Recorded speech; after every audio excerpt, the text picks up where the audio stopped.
It all started on a hot summer afternoon in Atlanta. 3 teenage girls saw a man stranded by the roadside, his suit soaked in sweat, his car broken down, and frustration written all over his face. Most people would have walked by, but these girls didn't. They stopped to help, not knowing that the man they were fixing a flat tire for was one of the richest men in America, and that their small act of kindness would change their lives forever. It was supposed to be just another hot summer afternoon in Atlanta. The kind of day where the air felt heavy and the pavement shimmered like it was melting. The cicadas hummed lazily from the trees and the streets were almost empty, except for 3 teenage girls walking home from school, laughing and sharing stories between bites of what used to be ice cream. Maya, Kiara, and Zoe, inseparable since elementary school.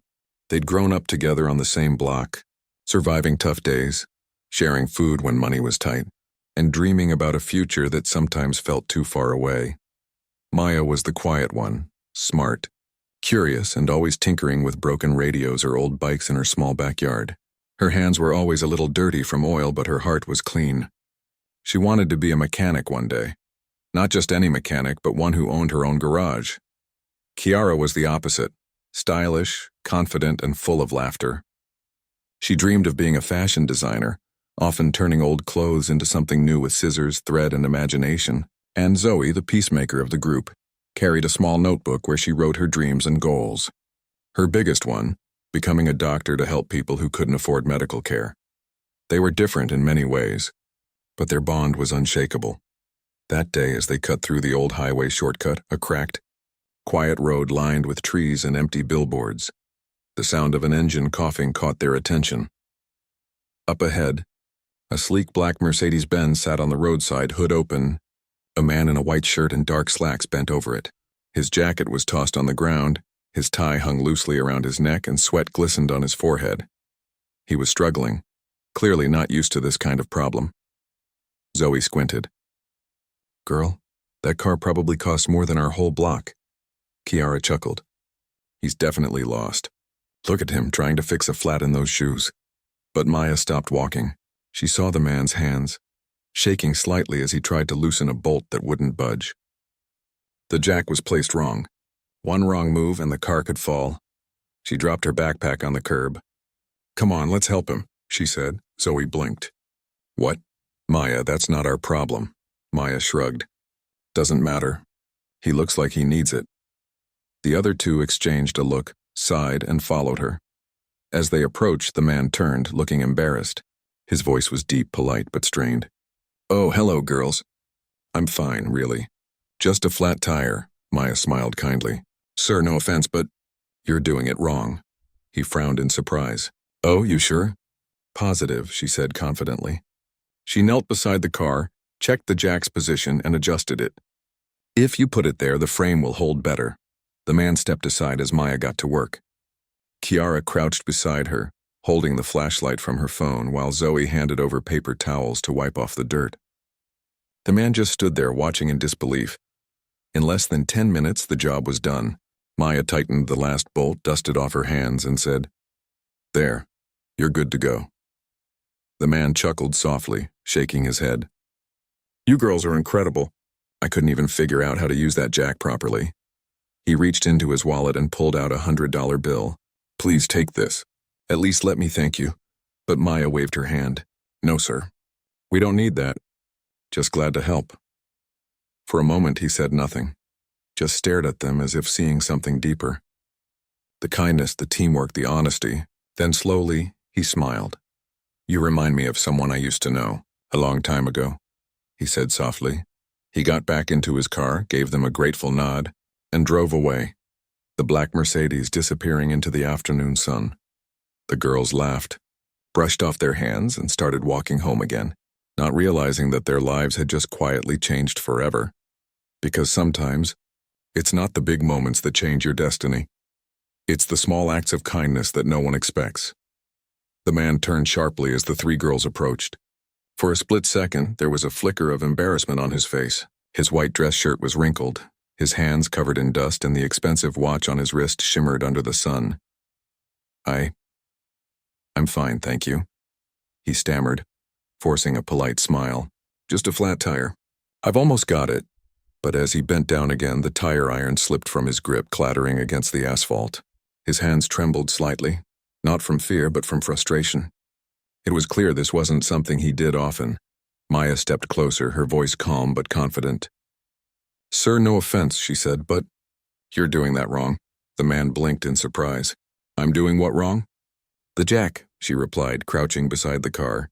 "If you put it there, it could damage the frame. You've got to align it under the support point."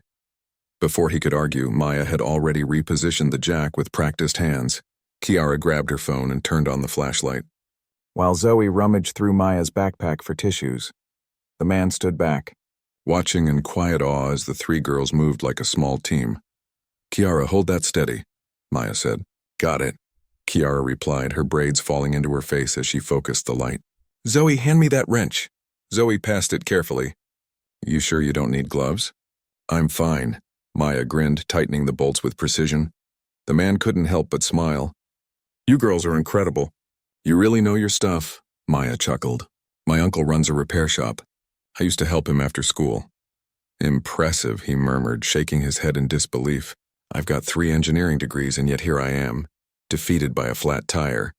That made all 3 girls laugh. For a moment the air felt lighter.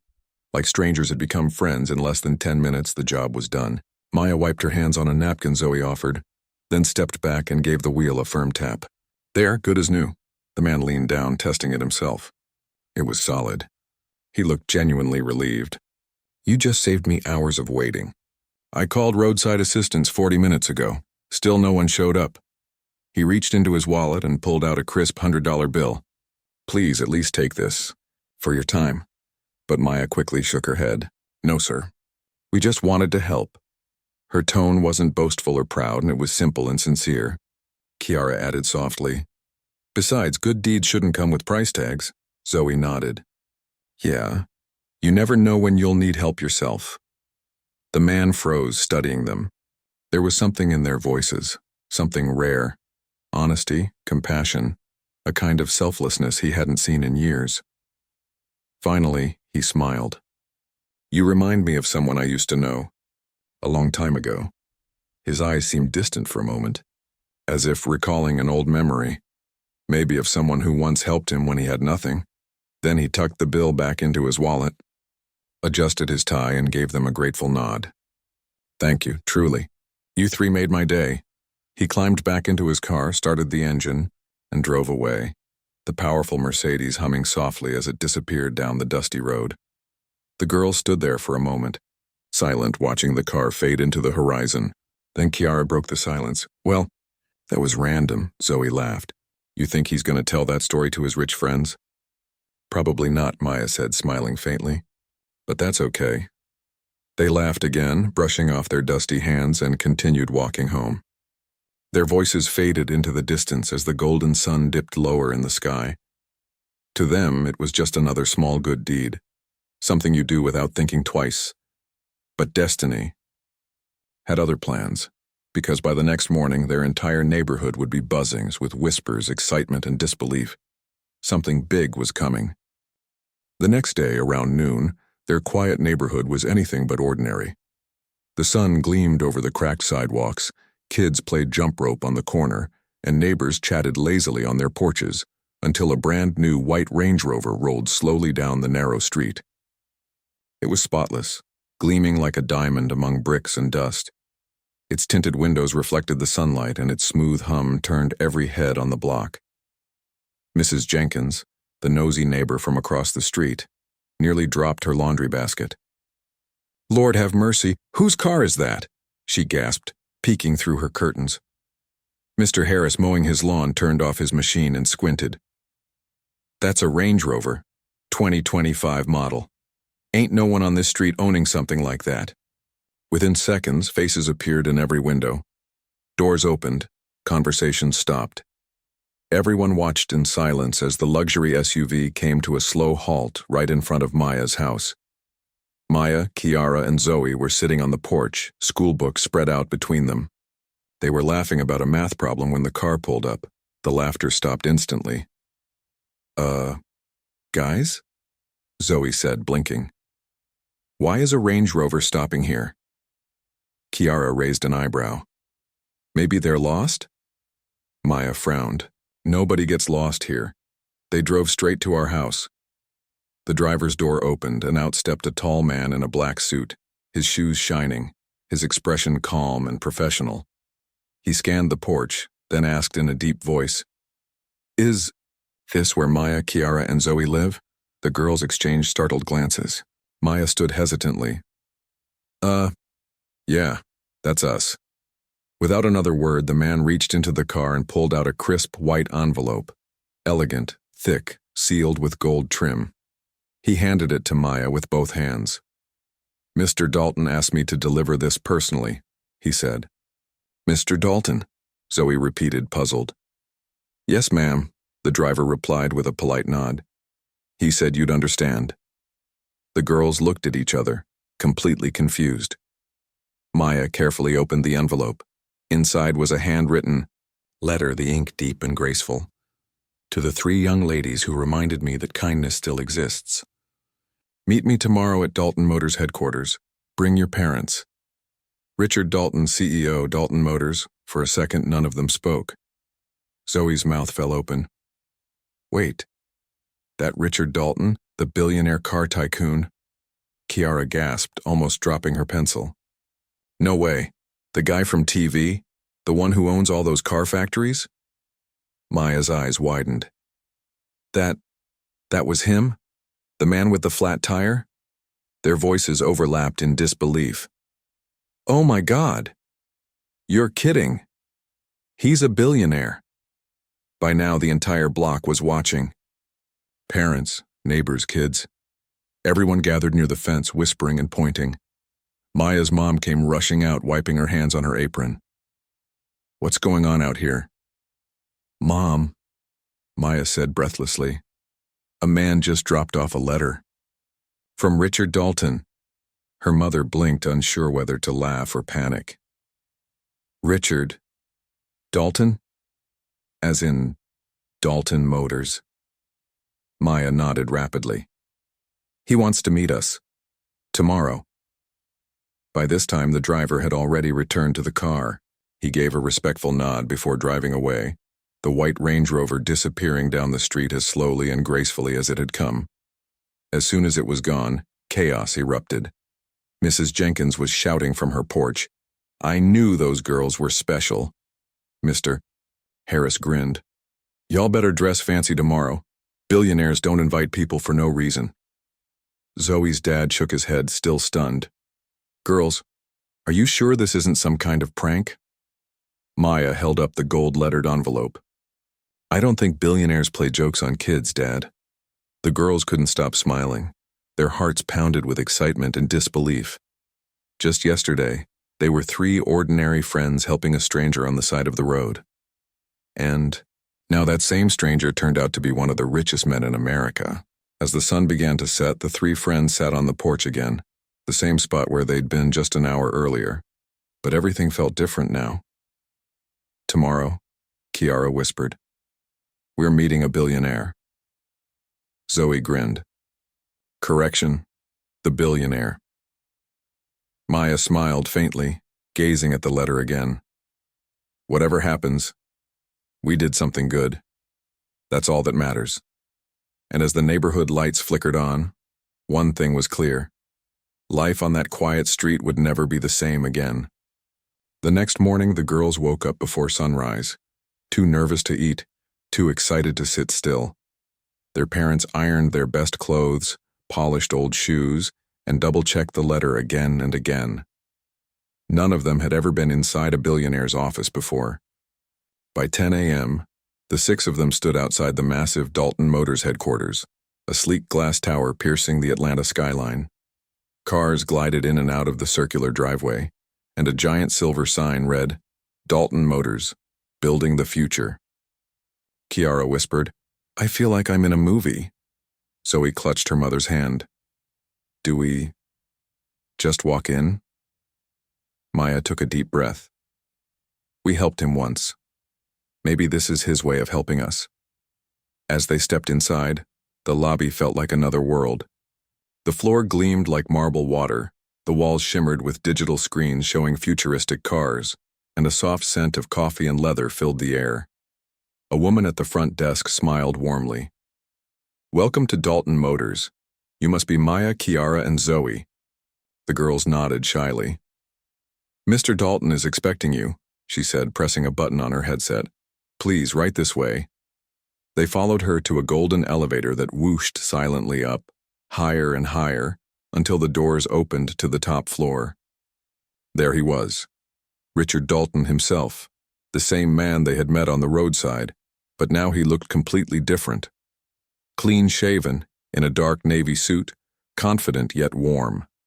Behind him, the panoramic windows revealed the whole city, shining in the morning sun. He turned as they entered and smiled widely. "I'm so glad you came." The girls froze for a second, unsure whether to shake hands or bow. Mr. Dalton chuckled softly and opened his arms. "Oh, come now. I owe you three a hug." They laughed, nervously as he shook each of their hands, then greeted their parents kindly. He gestured for everyone to sit on a long white sofa in his spacious office. "Do you know why I wanted to see you?" he asked. They all shook their heads. Mr. Dalton leaned back, his expression turning thoughtful. "Yesterday, when you found me, I wasn't just having a bad day. I was on my way to a huge investor meeting, one that could decide the future of this company. I'd just lost a deal worth millions. Honestly, I was considering selling a part of my business. I was losing faith in people." He paused, looking at them one by one. But then, three young girls stopped everything they were doing to help a stranger. Not for money, not for attention, just out of kindness. "You reminded me of who I used to be, a kid from a small town who believed in hard work and good hearts." The room went silent. Even the parents were holding their breath. Then Mr. Dalton stood and walked over to Maya. "You said you like fixing things, right?" Maya nodded shyly. "Yes, sir. I've been working on cars since I was little." He smiled. "Well, I'd like to fix something too, your future. I want to offer you a full scholarship to any automotive school you choose." Maya's eyes widened. Her mother gasped, covering her mouth. He turned to Zoe next. "You said you want to become a doctor. Consider your pre-med tuition taken care of, all of it." Zoe's father blinked in disbelief. "Sir, that's too much." Mr. Dalton shook his head. "It's the least I can do." Then he looked at Kiara. "And you, young lady, you have an eye for detail. My wife runs a fashion foundation for young designers. She would love to mentor you personally." Kiara's jaw dropped.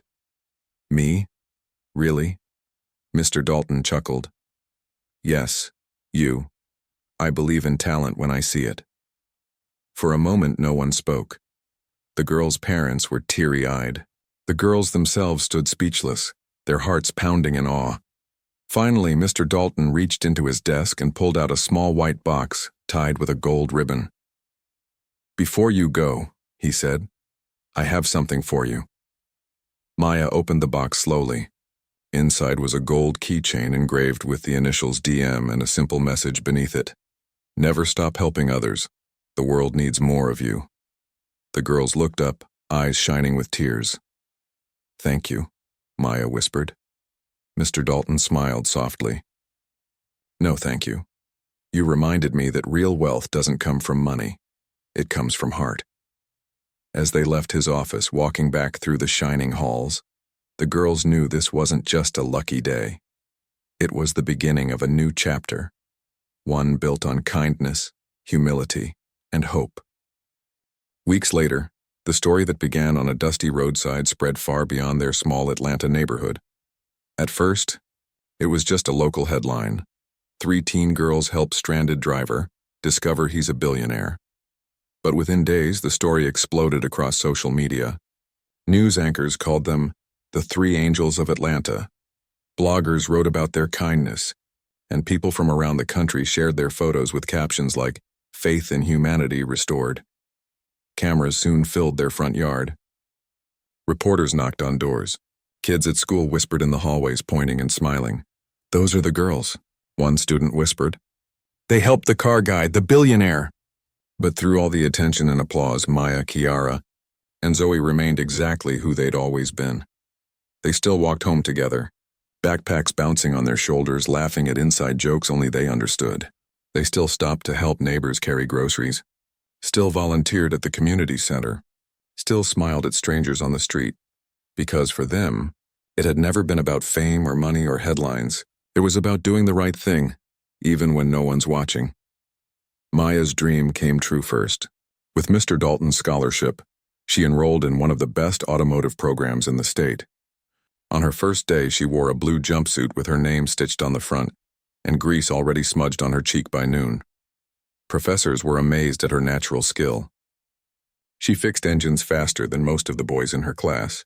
One day, when asked what inspired her, she smiled and said, "A flat tire and a stranger who reminded me that kindness always comes full circle." Her story became a motivational lesson at the school, a symbol that no dream is too small, and no background too humble. Zoe found her calling at a nearby community clinic. She volunteered every weekend, comforting sick children and helping elderly patients fill out forms. Her compassion was unmatched. A nurse once asked her, "You're still in high school, now why spend your weekends here?" Zoe simply replied, "Because one day someone's going to need me. And when that moment comes, I want to be ready." Her name later appeared in a youth magazine's feature titled, "Future Leaders of Compassion." But when people praised her, she just smiled and said, "It all started with a tire wrench and a lesson in humanity." Kiara, meanwhile, poured her creativity into something beautiful. Inspired by Mr. Dalton's wife, she began designing clothes from recycled materials, old jeans, curtains, thrifted jackets, and transforming them into stylish, sustainable fashion. Her small bedroom turned into a workshop, fabric and thread everywhere. Her mom joked, "You're going to run out of space before you run out of ideas." Months later, Kiara held her first small fashion showcase at a local youth center. On the runway stood models wearing clothes she'd stitched by hand, each tag reading, "Made with Purpose," inspired by kindness. Through all their success, the three friends never lost sight of who they were. Three girls from the same block, who once stopped to help a stranger on a hot afternoon. They stayed humble, grounded, and connected. Every Sunday, they'd meet at the same diner, share fries, and laugh about how crazy life had become. One evening, as the sun set over Atlanta, a familiar black Mercedes rolled quietly down their street. The neighbors hardly noticed. No flashy Rnge Rover this time. No reporters or cameras. Inside sat Richard Dalton, hands resting on the steering wheel, eyes soft with memory. He looked toward the little porch where the girls used to sit, doing homework and laughing. There was no one outside that evening, just the faint hum of crickets and the glow of streetlights. He smiled to himself. Not the smile of a billionaire proud of his fortune, but of a man grateful for a lesson he'd once forgotten. Because that day, three ordinary girls had reminded him, and the world, that kindness is the most extraordinary gift of all. He gently touched the gold keychain hanging from his mirror, engraved with the words, "Never stop helping others." And as the engine purred softly, he whispered, "I never will." Then slowly, the old Mercedes pulled away into the night, leaving behind the quiet street where a simple act of kindness had forever changed 4 lives. You've just watched another story from Healing Corner, where every heart finds its voice, and every pain finds its purpose. If this story touched you, don't just scroll away. Let it stay with you, change you, and remind you that kindness still matters. Subscribe, share, and join our family, because at Healing Corner we don't just tell stories, we heal through them.